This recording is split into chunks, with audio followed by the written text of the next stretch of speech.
Kita Menara Ilham ni tidak ada impact. Impact bermakna kesan dari undang-undang. Akta MACC digunakan untuk sita bangunan Ilham tu, iaitu merampas harta engkau selama 18 bulan. Apa kesalahan dia?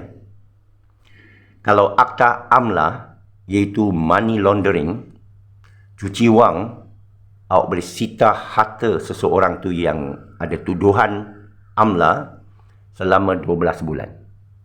Bermakna akta MACC ni jauh lebih zalim daripada akta AMLA yang ada tuduhan nyata. Akta MACC tak ada tuduhan nyata. Dia satu akta zalim sebenarnya, Draconian law. 1MDB, kes Najib, ada tuduhan. Kes itu jelas. FBI di Amerika Syarikat dapati ada pemindahan wang cara haram. Goldman Sachs lah, melalui bank luar pesisiran. Jolo ini disabitkan transaksi wang dia. Dia ambil wang ratusan bilion. Lepas tu beli hadiah untuk bintang film, pelakon. FBI boleh rampas balik hadiah itu, pulangkan balik kepada kerajaan Malaysia. Itu ada kes nyata. Malah Zaki Akbar masa itu disoalkan, macam mana duit boleh pindah keluar? Kerana bawah kawalan bank negara. Bank negara tak bagi duit sejuta ke atas pindah tanpa ada catatan. Kerana nak elak money laundering. Dan Zaki Akbar terpaksa, kita tahulah jawapan dia kerana bawa kerajaan, dia dah lapor, tak ada tindakan. Ya? Dalam kes Daim ni, tak ada kenyataan bank negara. Tak ada charge dari MACC kata, ini dia tuduhan. Ini dia kertas dakwaan kita. Ini dia transaksi, resit. Katakan orang polis datang rumah anda, kata kita nak sita ni, rumah flat kau ni. Kita mesti tanya, tuan, apa kesalahan saya? Saya tak bayar cukai bintu ke?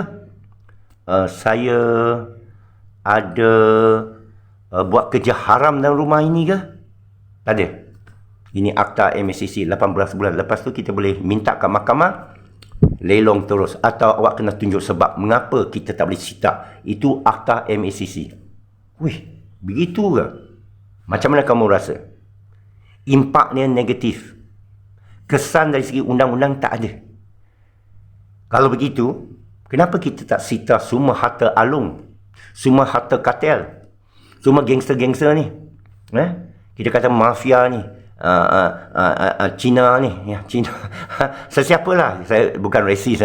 Maksud saya, mana-mana grup yang kita tengok dia buat kerja yang haram, ya, sita sajalah, disyaki. Senang ya? Ya? Kalau kita pihak berkuasa, kita pangkat tinggi. Awak tahu saya siapa?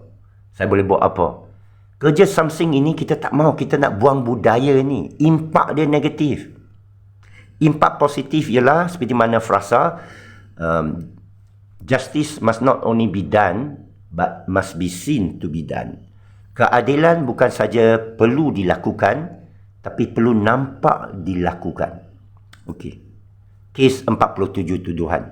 Jelas tuduhan itu bertahun-tahun keluar turun, naik turun mahkamah, pendakwa raya, pejabat peguam negara. Ada beratus-ratus dokumen, beratus-ratus keterangan saksi, keterangan bank, tunjuk sehingga cek ditandatangan oleh si pelaku yang didakwa. Jelas dipindahkan wang. Si pelaku pula terpaksa berikan defense atau pembelaan diri dia. Saya silap tulis cek. Saya tak tahu itu surat mengenai apa. Dia ada cerita, ada impaknya dari segi undang-undang dan keyakinan orang, keadilan tengah dilakukan. Tetapi kita tak puas hati apabila seorang tu dirampas harta dia atau dipenjarakan, tapi kita tak tahu tuduhan dia. Kes Anwar Ibrahim, kes liwat dan salah guna kuasa. Kita tak puas hati. Lepas itu dia dibebaskan. Lagi tak puas hati. Kenapa? Saya sebagai pernah bekerja dengan dia dan kenal orang rapat sempatan dengan dia, yakin dia tak bersalah. Yakin dia bukan peliwat. Kena bezakan. Jadi kepada saya, membebaskan dia begitu ada impak yang negatif, yang sia-sia terhadap dia. Perlu beliau, PMX yang amat berhormat Perdana Menteri, meminta perbicaraan semula. Buka balik judicial review. Ya, kaji semula bagaimana kes dia boleh sabit kesalahan padahal dia tak bersalah. Kerana kita sebagai rakyat perlu yakin dengan proses mahkamah. Bermakna masa itu dia lawan Mahathir, kerana Mahathir Perdana Menteri boleh guna kuasa mensabitkan seorang atas tuduhan yang kita tengok buktinya semua adalah keterangan orang saja. Tidak ada bukti DNA. Tidak ada bukti saksi. Orang yang terlibat sekali tak kena penjara. Suka sama suka. Anwar saja kena. Yang lain tak kena. Yang kena tu kita tahu kes ni. Ya? Tetapi banyak pelaku dalam kes itu. Bila dibebaskan begitu saja, impak dia negatif. Kes Menara Ilham tak ada impak kerana tak tahu apa. Akhirnya, dalam setahun dua ini, mereka perlu lepaskan bangunan tu. Tapi kalau mereka tidak, gambaran, tanggapan kita amat negatif. Makna, kita sedar, bukan saja sedar, bukan saja tambah yakin, tapi tak ada harapan reformasi. Kita akan terima hakikat bahawa keadilan, reformasi, bersihnya sistem, pelindungan hak asasi orang individu macam saya, macam tuan, tak akan terjaga. Kita mesti merayu kepada kroni. Kita mesti kenal orang besar, baru selamat. Kalau kita di pihak orang yang tak popular, habis. Tengok siapa naik jadi raja. Tengok siapa naik jadi orang besar. Tidak ada undang-undang di atas kita. Tidak ada hukum di atas semua manusia. Rasulullah SAW bersabda bahawa, bermaksud, kalau anak aku Fatimah mencuri, niscaya aku potong tangan dia sendiri. Kita kata nak ikut Quran dan Sunnah, iaitu mendirikan hukum Allah, hukum keadilan yang Allah tegas sama Al-Quran, bahawa jangan zalimi sesiapa. Sekarang tidak ada jaminan.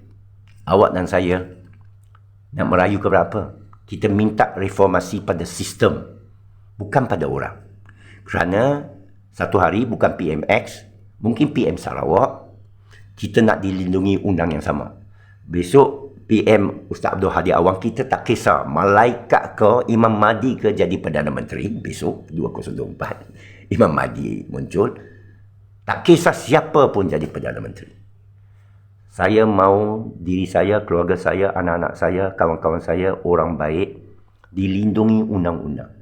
Sesiapa yang anyanya, siapa yang jahat, menyalahgunakan kuasa terutama dia, akan didakwa, akan didenda, akan dipenjarakan, maupun disebat.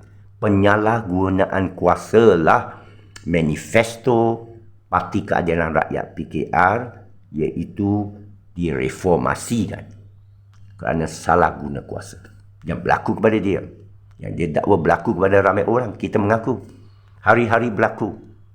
Sehingga ada orang tertentu dalam pihak berkuasa rasa besar kepala.